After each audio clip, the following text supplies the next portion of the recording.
तो कभी सोचा है कि हमारे शरीर को सिर्फ हड्डियां और मांसपेशियां ही नहीं, बल्कि अंदर से क्या चीज है जो सब कुछ एक साथ जोड़े रखती है? एक तरह का छिपा हुआ गोंद या ढांचा। आज हम उसी अनदेखे हीरो की बात करने वाले हैं जो हमें सचमुच में एक साथ रखता है, और वो है संयोजी ऊतक यानी कनेक्टिव टिश्यू। तो चलिए सीधे एक सवाल से शुरू करते हैं।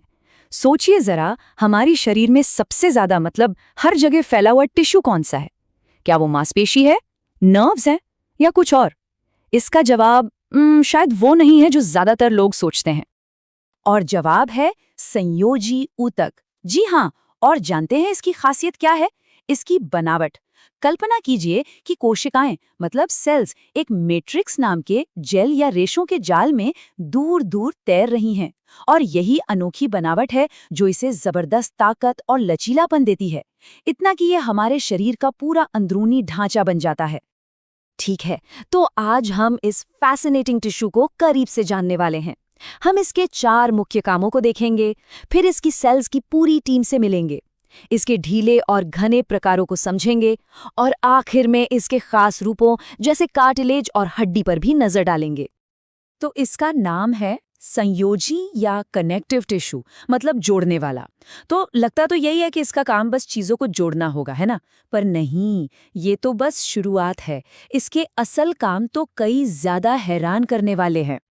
जरा सोचिए एक ऐसे मटेरियल के बारे में जो पहले तो हमारे अंगों को सहारा देकर अपनी जगह पर टिकाए रखता है, फिर उन्हीं नाजुक अंगों के चारों ओर एक सुरक्षा कवच बना लेता है, फिर खून बनकर पूरे शरीर में ऑक्सीजन और जरूरी न्यूट्रिएंट्स पहुंचाता है, और आखिर में चर्बी बनकर हमें गर्म भी रखता है।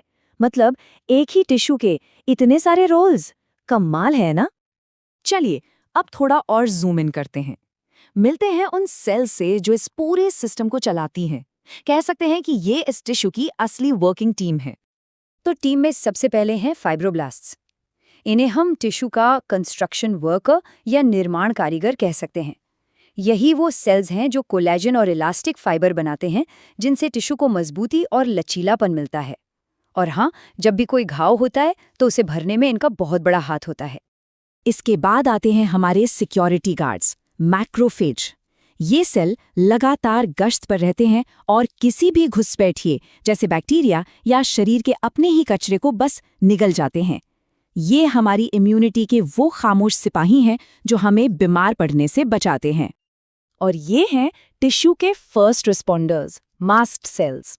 जैसे ही कहीं चोट लगती है या कोई एलर्जी होती है ना, ये सेल्स तुरंत हिस्टामाइन जैसे केमिकल रिलीज करके एक तरह का अलार्म बजा देती हैं, और इसी वजह से सूजन और खुजली जैसी रिएक्शंस शुरू होती हैं।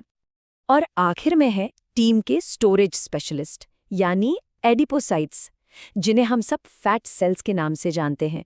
ये शरीर के पावर बैंक की तरह काम करते हैं, जरूरत पड़ने पर एनर्जी देते हैं और हमें गर्म रखने के लिए एक इंसुलेशन की परत भी बनाते हैं। ओके, अब संयोजी ऊतक के 2 मुख्य प्रकारों को देखते हैं, ढीला और घना। और अच्छी बात यह है कि इनके नाम से ही इनके गुणों का काफी अंदाजा लग जाता है।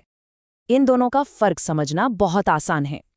एक ढीले बुने हुए स्वेटर और एक मजबूत रस्सी के बारे में सोचिए। ढीला ऊतक उस स्वेटर की तरह है जिसमें ज्यादा खाली जगह है, धागे यानी फाइबर्स कम हैं और इसीलिए वो लचीला है। वहीं घना ऊतक उस रस्सी की तरह है जिसमें फाइबर्स कसकर बंधे हुए हैं, जो इसे खींचने पर भी टूटने नहीं देते और जबरदस्त मजबूती देते हैं। अब जरा ढीले ऊतक के सबसे आम प्रकार को देखते हैं, एरियोलर टिश्यू। ये हमारे शरीर की पैकिंग मटेरियल है। सोचिए, हमारे अंगों और मांसपेशियों के बीच जो भी खाली जगह है ना, ये उसे भरता है। और इसका सबसे बड़ा काम हमारी नाजुक नसों और खून की नलियों को अपनी जगह पर रखना, उन्हें एक गद्दे जैसा सहारा देना ताकि वो पूरी तरह से सुरक्षित रहें। याद है वो स्टोरेज स्पेशलिस्ट एडिपोसाइट्स? हाँ, वही फैट सेल्स। जब ये सेल्स एक साथ इकट्ठा होते हैं तो बनता है एडिपोज टिश्यू यानी चर्बी। हम सब में ज्यादातर सफेद फैट होता है जो एनर्जी स्टोर करता है।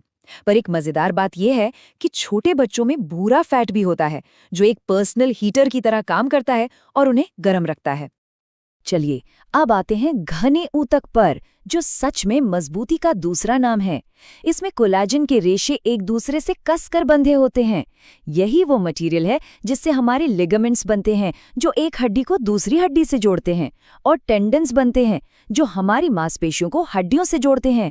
असल में ये हमारे शरीर के वो केबल हैं जिन पर हमारी हर हरकत का पूरा तनाव पड़ता है।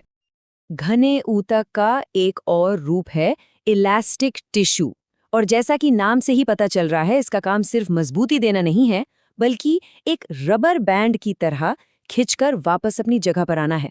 हमारी जो बड़ी बड़ी खून की धमनियां हैं ना, उनकी दीवारें इसी से बनी होती हैं। हर दिल की धड़कन के साथ वो फैलती हैं, फिर वापस सिकुड़ जाती हैं। ये सब कुछ बस इसी टिश्यू की वजह से हो पाता है।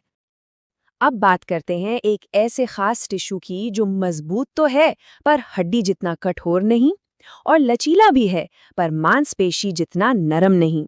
ये है उपास्थि, यानी कार्टिलेज, हमारे शरीर का अनोखा फ्लेक्सिबल सपोर्ट सिस्टम। कार्टिलेज का सबसे आम प्रकार है हाइलिन कार्टिलेज। जरा कल्पना कीजिए कि हमारी हड्डियों के सिरों पर एक चिकनी कांच जैसी परत चढ़ी हुई है। बस ये वही है, और इसी के वजह से हमारे घुटने और कोहनी जैसे जोड़ बिना किसी रगड़ के एकदम मक्खन की तरह काम कर पाते हैं। तो अगर हाइलिन कार्टिलेज चिकनाई के लिए था, तो फाइब्रो कार्टिलेज है झटके सहने के लिए। ये हमारे शरीर का अल्टीमेट शॉक एब्जॉर्बर है। हमारी रीढ़ की हड्डी में हर दो वर्टिब्रा के बीच जो डिस्क होती है ना, वो इसी से बनी है। यही हमें दौड़ने और कूदने पर लगने वाले झटकों से बचाती है। और तीसरा प्रकार है इलास्टिक कार्टिलेज। इसको समझना तो सबसे आसान है, बस अपने कान के बाहरी हिस्से को मोड़कर छोड़ दीजिए। देखा, वो तुरंत वापस अपनी पुरानी शेप में आ जाता है ना? ये मजबूती और लचीलेपन का वो शानदार बैलेंस है जो सिर्फ यही टिश्यू दे सकता है। चलिए, अब हम संयोजी ऊतक के आखिरी और सबसे मजबूत रूप पर आते हैं, हड्डी, हमारे शरीर का असली ढांचा। अक्सर लोग हड्डी को एक बेजान पत्थर जैसी चीज समझते हैं, पर असल में ये एक जिंदा, सांस लेता हुआ संयोजी ऊतक है। इसकी असली खासियत है इसका मैट्रिक्स, जिसमें कोलेजन के धागों को कैल्शियम और फॉस्फेट से मानो सीमेंट कर दिया गया हो, और इसी वजह से इसे वो बेमिसाल मजबूती मिलती है।